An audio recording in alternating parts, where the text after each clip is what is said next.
Captain Nathan Harlow's boots echoed through the crystalline hall of the Galactic Alliance assembly chamber, but the sound was swallowed by a tide of alien laughter. The assembly, a kaleidoscope of species representing the most advanced civilizations in the galaxy, had turned his debut into a spectacle of mockery. He stood at the podium, the holographic crest of Earth spinning solemnly above his shoulder.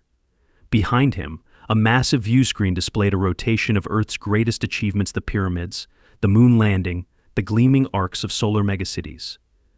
But the delegates didn't see a triumph. They saw a curiosity.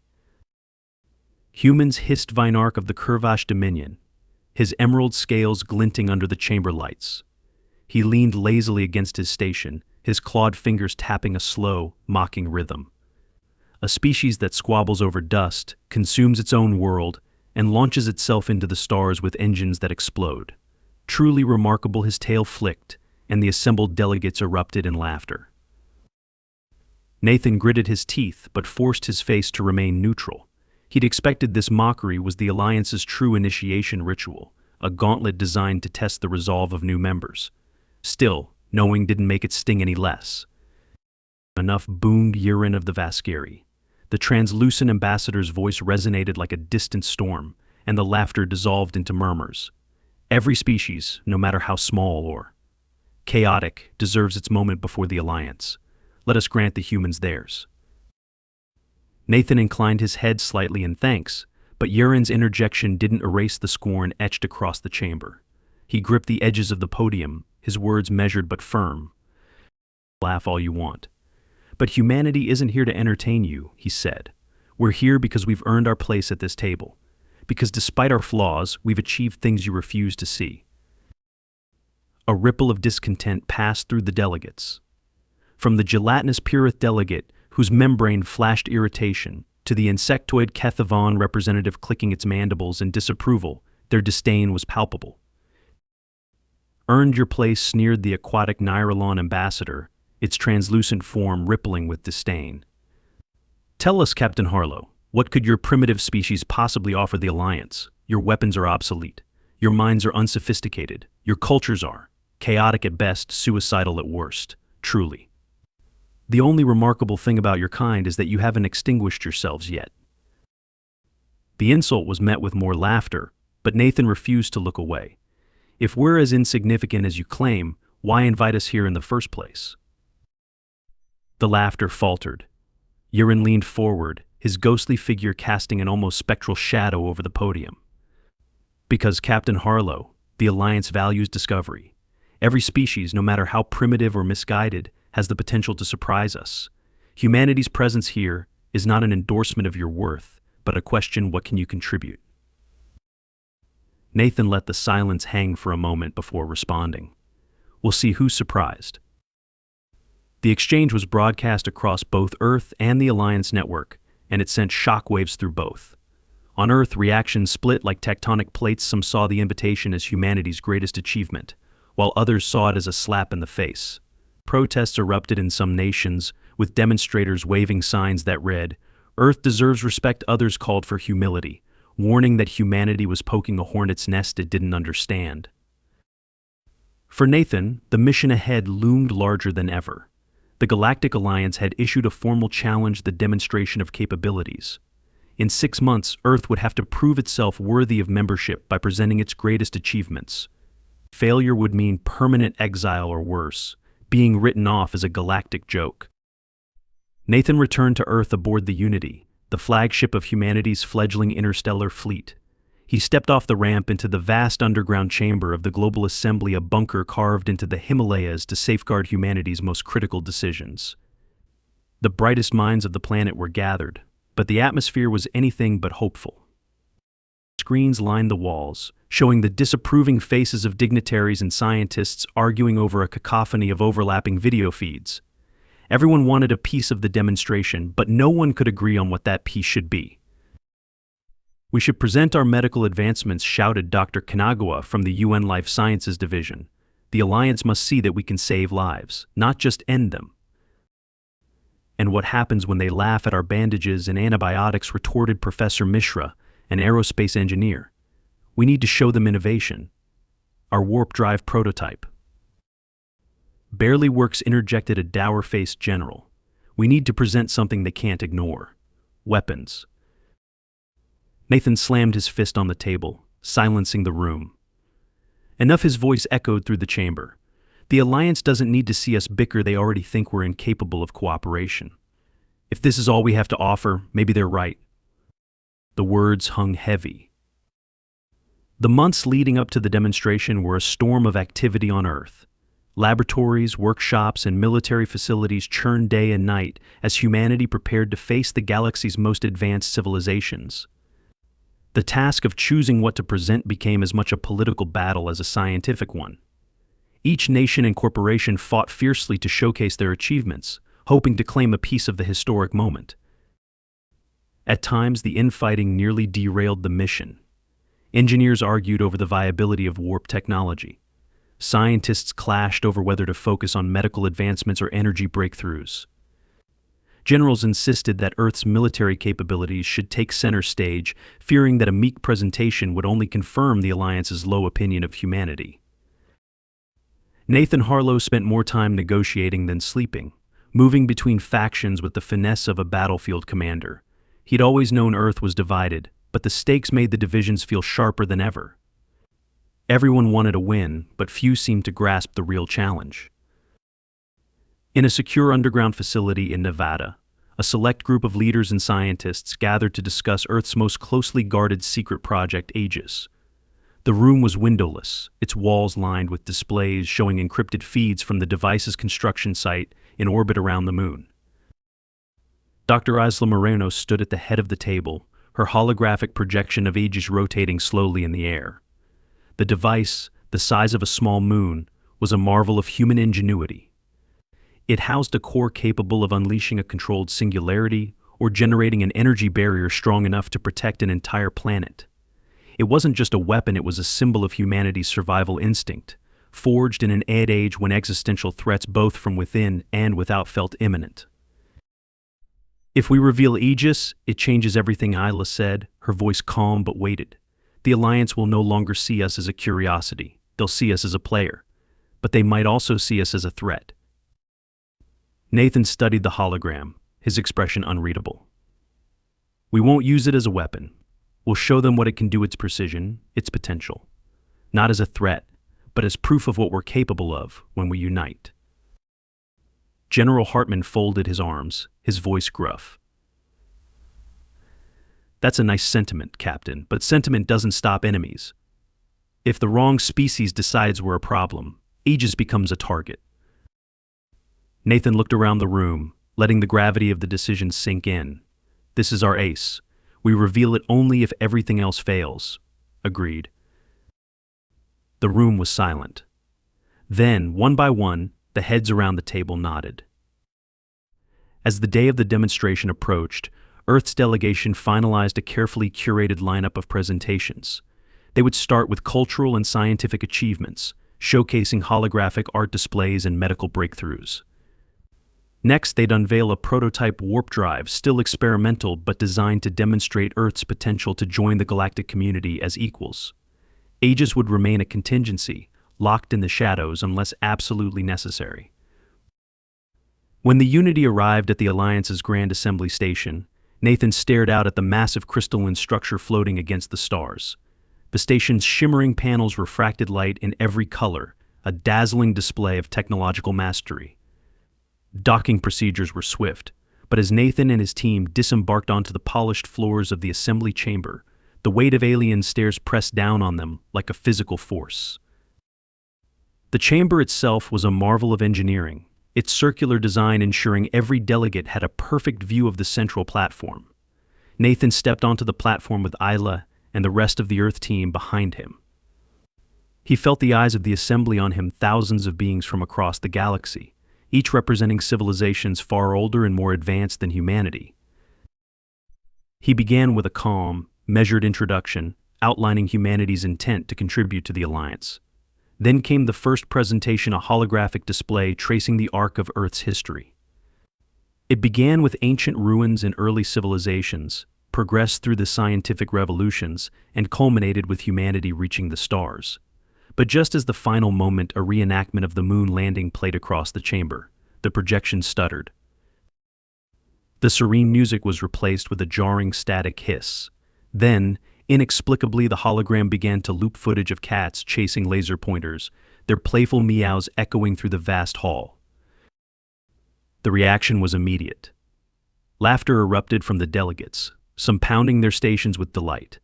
A Purith diplomat, its gelatinous form undulating in waves of green and orange, rippled uncontrollably. Even Vinark, the Kurvash delegate, allowed a slow, mocking hiss of amusement. Nathan's face burned as he fought to maintain his composure. Aslo whispered furiously into a communicator, trying to shut down the glitch, but the damage was done. The second demonstration didn't fare much better. Earth's medical advancements, cancer treatments, life extension therapies, organ regeneration were met with polite disinterest. A Purith delegate droned, "We've cured entropy in biological systems. Your efforts are quaint but limited." Nathan could feel the momentum slipping away. By the time the third demonstration, the prototype warp drive, was ready, his patience was wearing thin. The engine hummed to life in a dramatic display, lights flickering and screens projecting simulations of faster-than-light travel. For a moment, Nathan thought they'd finally turned the tide. Then the prototype sputtered, emitted a puff of acrid smoke, and powered down entirely.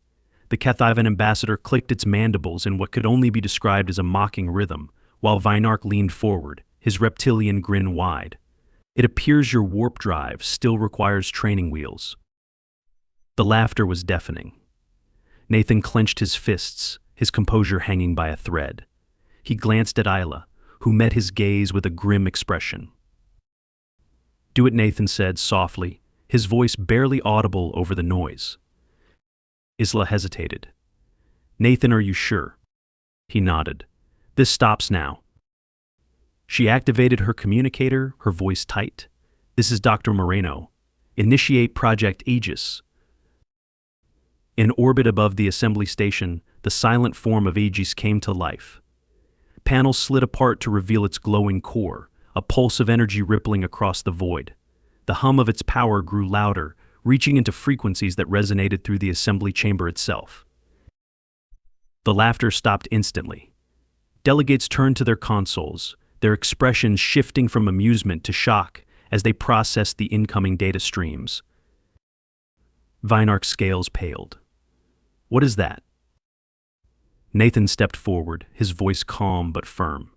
"This is Aegis, humanity's most advanced creation, a testament to what we can achieve when we stop fighting each other and focus on survival."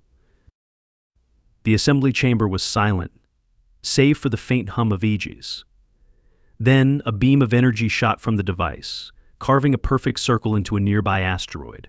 The precision was breathtaking, the destructive power undeniable. Nathan raised his hand. "We call it the final warning. Humanity doesn't start fights. But if you mock us, if you push us, remember this, we will finish them." For the first time since Nathan had entered the chamber, no one laughed. The alien delegates exchanged uneasy glances, their disdain replaced by something far more satisfying: respect. The silence in the chamber was almost oppressive, punctuated only by the faint hum of Aegis reverberating through the assembly. The alien delegates, so quick to dismiss humanity earlier, now regarded Nathan with a mixture of unease and curiosity. Vinark, who had mocked Earth with such relish, leaned forward, his clawed hands gripping the edge of his station. "This device," he said, his voice low and wary, "is no mere demonstration. What you've brought here violates the Alliance's principles. Technology of this magnitude, this destructive capability, it is forbidden for any member to possess, let alone flaunt." Nathan held Vinark's gaze, unflinching. "Aegis wasn't built to start wars. It exists to ensure humanity's survival.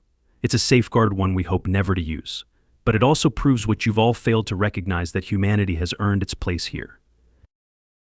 The insectoid Kethavan ambassador clicked its mandibles in agitation. "You would threaten the Alliance with extinction and call it a safeguard? Primitive arrogance. You mistake brute force for worthiness. That device makes you a danger to every species here." Nathan stepped forward, his voice steady despite the tension. We didn't build Aegis out of arrogance. We built it because we understand something you've all forgotten: survival isn't guaranteed. Humanity has faced extinction before: disease, war, famine, climate disasters. And yet, we're still here. That's what Aegis represents: not just power, but the will to survive no matter what the odds. The murmurs of the delegates grew louder, many exchanging glances as they debated the implications of Nathan's words. Some looked genuinely intrigued, others alarmed. Urin, the ghostly Viscari ambassador, finally rose from their station, their spectral presence commanding silence. The humans are. Peculiar, Urin said, their tone slow and deliberate. Flawed, certainly. And yet, there is something about them that defies logic. Tell me, Captain Harlow, if Aegis is your safeguard, why reveal it now? Surely you know that exposing such power invites not respect, but fear. Fear that could easily turn to hostility. Nathan met Urin's unblinking gaze, because hiding it would be worse. The Alliance laughed at us when we arrived. If we tried to join your ranks without showing you the full scope of what humanity is capable of, you'd dismiss us or exploit us. Aegis is proof that we won't be ignored. But it's also a reminder that we're willing to stand with you, not against you. Respect goes both ways. Urin tilted their head, the faintest hint of a smile crossing their translucent features. Interesting. Before Nathan could respond, the chamber lights dimmed, and a sudden ripple of energy swept through the assembly. The holographic displays at each station flickered, then shifted to show a single signal, a pulse of data, unlike anything seen before. The delegates froze, their attention snapping to the screens. What is this? Vinark hissed, his scales bristling. Nathan turned to Isla, who was already scanning the incoming signal on her portable console. Her face paled. This isn't coming from the Alliance network. It's not even coming from this station. It's external.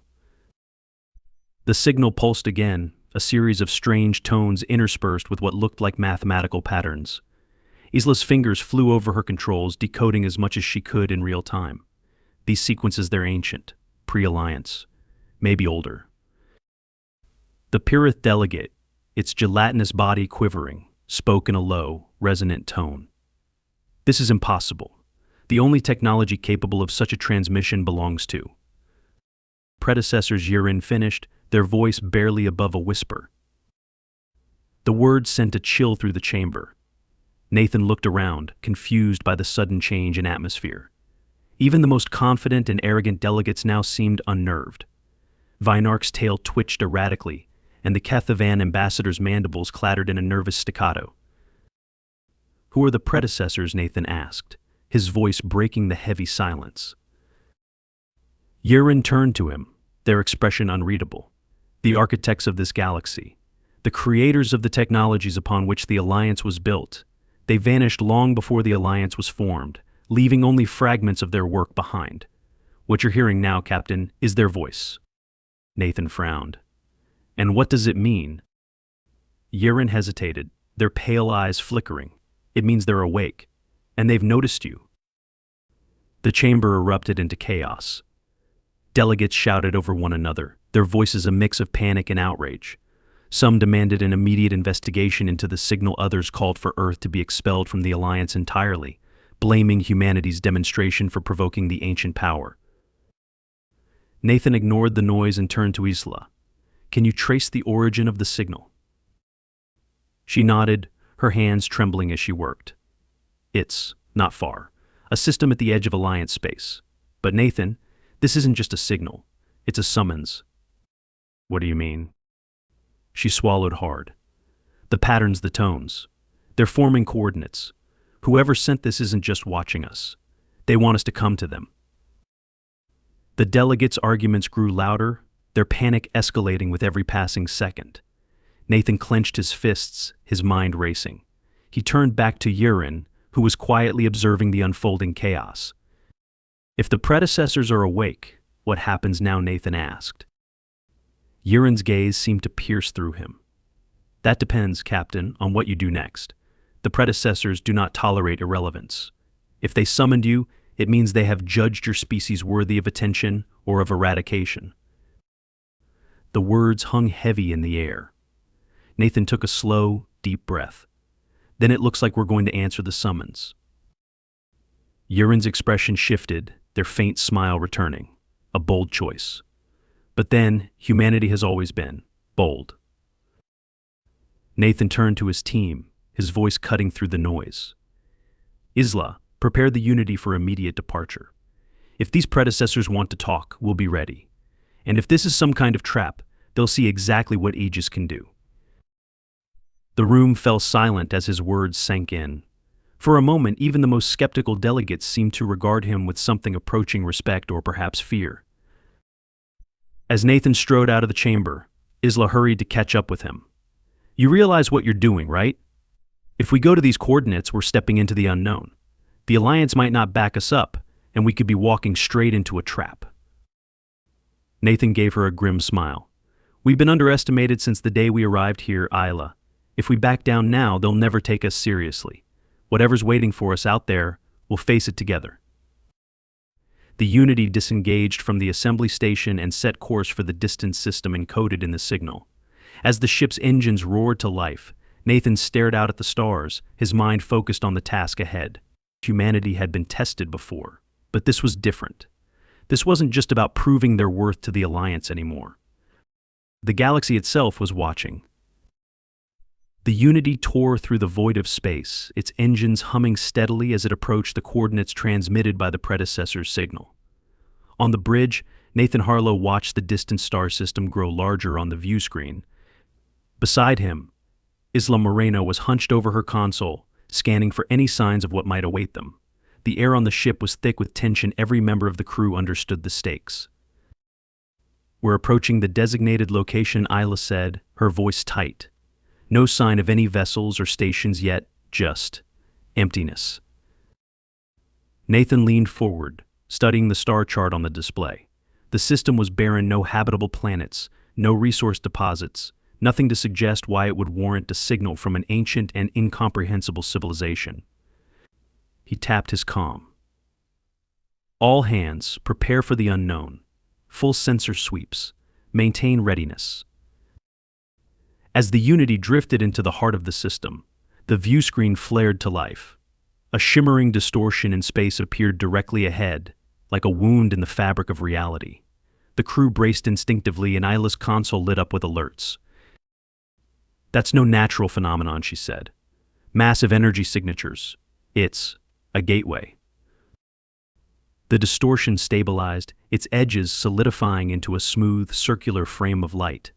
Within the frame, a swirling vortex of gold and white shimmered, beckoning them forward. The Predecessors hadn't just sent a summons, they'd opened the door themselves. Nathan stood, his voice calm but resolute.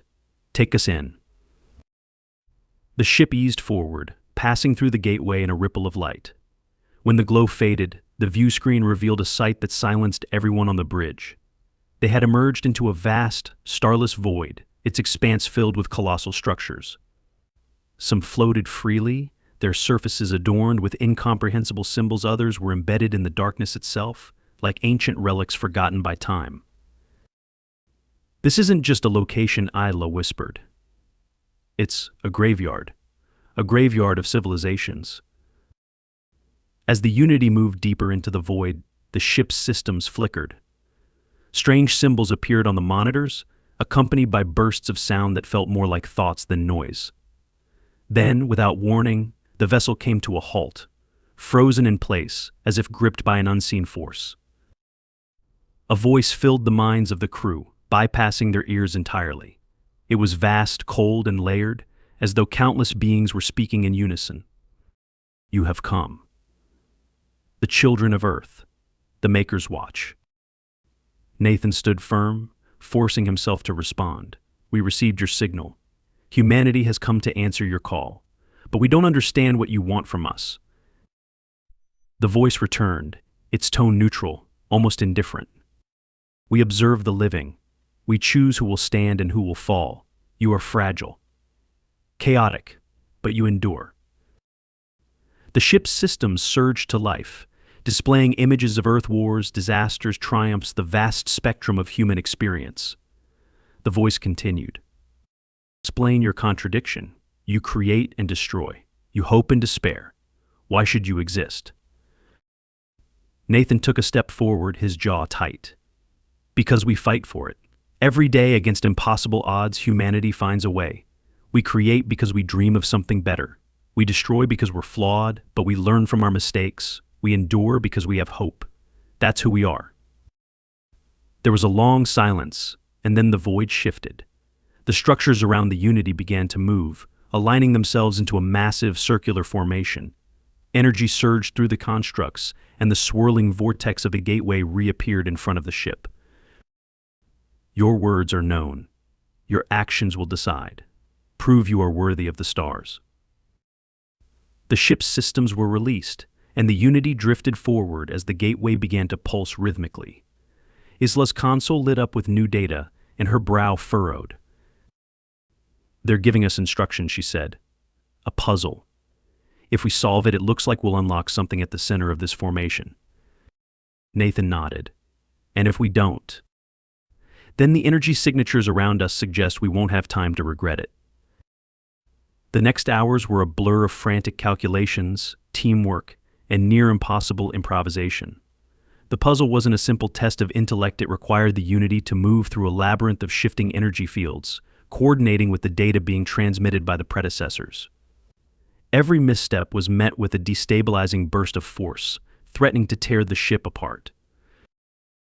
Nathan guided his crew through the ordeal with calm determination, his orders precise and unwavering. Isla deciphered the patterns in the transmissions, relaying adjustments to the helm. Rayan Vega, the comms officer, synchronized the ship's systems with the alien signals, his hands moving faster than thought.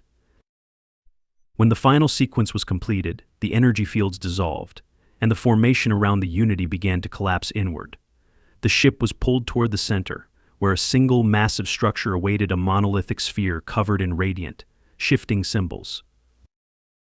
As the Unity drew closer, a beam of light enveloped the ship, scanning every inch of its hull. The voice returned, quieter now, almost contemplative. The children of Earth have answered. You have proven yourself. Potential. Nathan frowned. What does that mean? Are we worthy or not?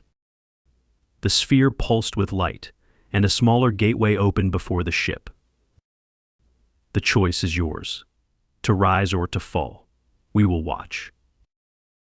The gateway beckoned them forward, and Nathan gave the order to proceed. The Unity passed through, emerging back into normal space near the Alliance assembly station. The transmission from the Predecessors ended, but its weight lingered. When Nathan and his crew returned to the chamber, the delegates were waiting. Their expressions ranged from curiosity to outright fear. Uran stood, their translucent form radiating calm. The Predecessors have spoken, Uran said, and now the galaxy will watch, as they do. Humanity has not been dismissed, Captain Harlow. But understand this, the road ahead is not one of peace. The Predecessors test those they deem capable of change, and their tests are never over. Nathan stood tall, his voice steady. Humanity doesn't fear being tested. We've been tested since the day we crawled out of the mud. And every time we've risen, this will be no different. The chamber was silent as Nathan turned and left, his team following close behind. On the journey back to Earth, Nathan gazed out at the stars, his mind racing. The Predecessors had seen humanity, judged them, and offered a chance to rise. It wasn't an invitation to rest. It was a call to prove that humanity could shape the galaxy not with fear, but with hope, ingenuity, and resolve. As the stars stretched into infinity before the Unity, Nathan smiled faintly. The galaxy was watching, and humanity would not disappoint.